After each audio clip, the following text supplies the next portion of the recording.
Hello YouTube world, welcome to my channel. Don't forget to like, comment, subscribe, and hit the notification bell so you can be notified when I drop hot content like this, and stay tuned for the next video.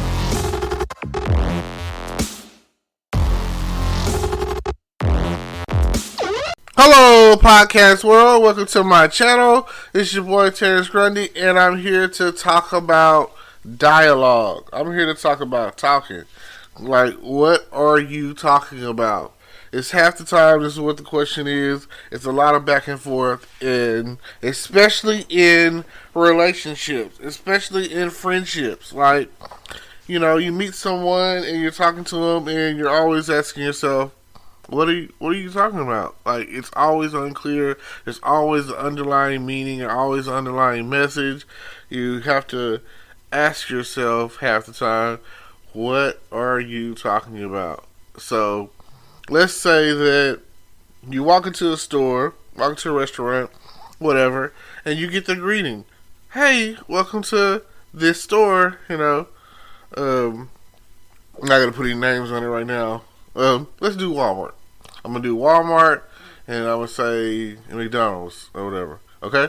Let's do it like that. So that way you'll have an idea in comparison. So, you walk into Walmart, the greeter sees you. Hello, welcome to Walmart, you know. Or, in their case, their thing is, how may I help you, you know. But they don't mean that. They don't really care, you know. Some people care, some people don't.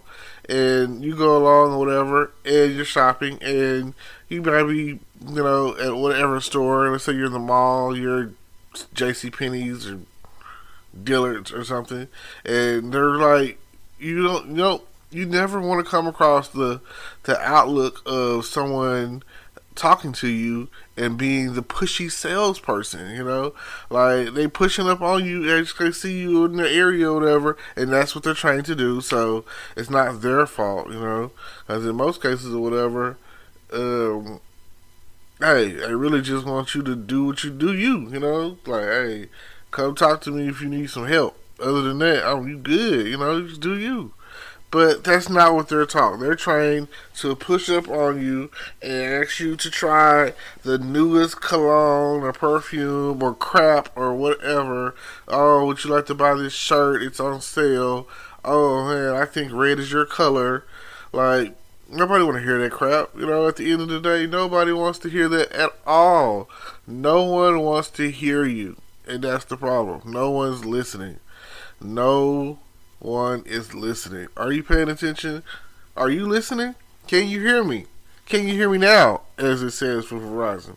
And, you know, that right there in itself is what I am talking about. It's the dialogue. The dialogue that started, if you ever noticed, like, younger generations. Because the more it's like it evolves, going down, conversation does.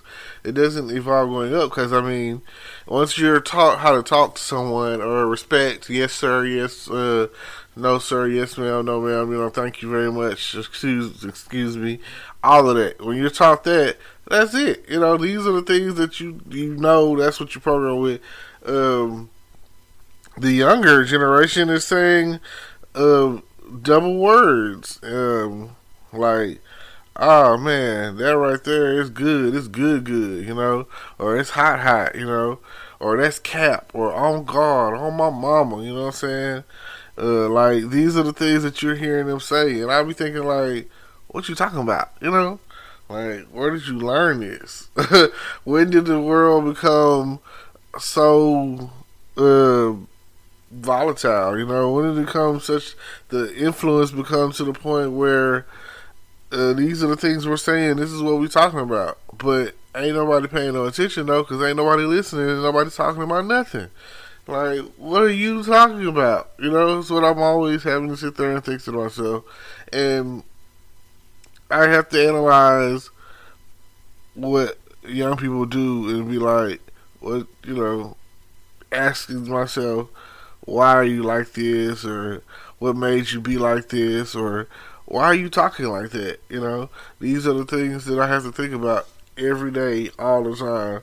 Cause not even like I don't even. It's not even like cussing. Cause nowadays you really could be. I look at it like this: putting negative energy out into the world to me is a form of cussing. So if you're downing someone or degrading someone, calling them stupid, calling them idiots, could just calling them out their name. Like females greet each other with the B word, and they just be like, "B," saying about B. Like, and I realized the other day after talking to one of my friends that's the norm. So the issue is, and here's something to think about.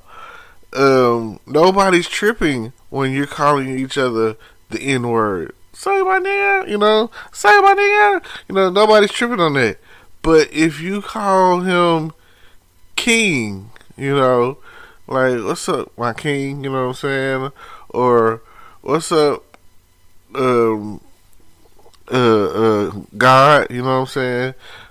Something royal or powerful or positive.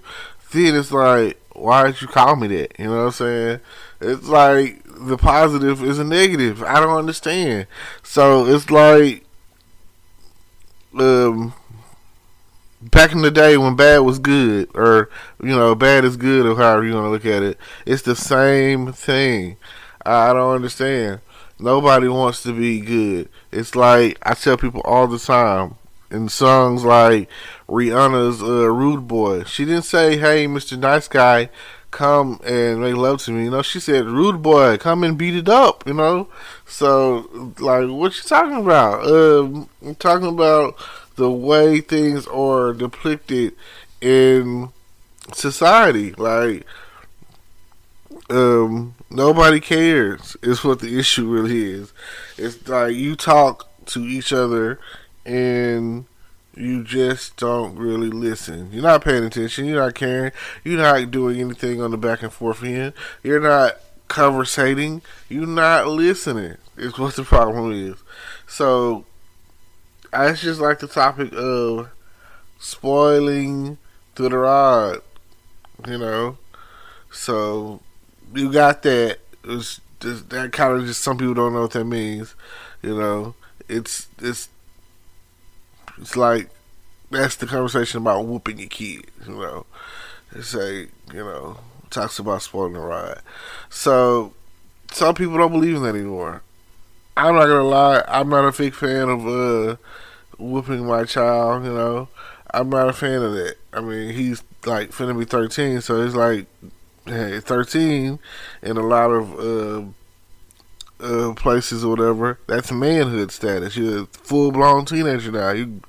A lot of things can happen. A lot of things like, hey, in Texas or whatever, they try people as an adult. So you are a man now.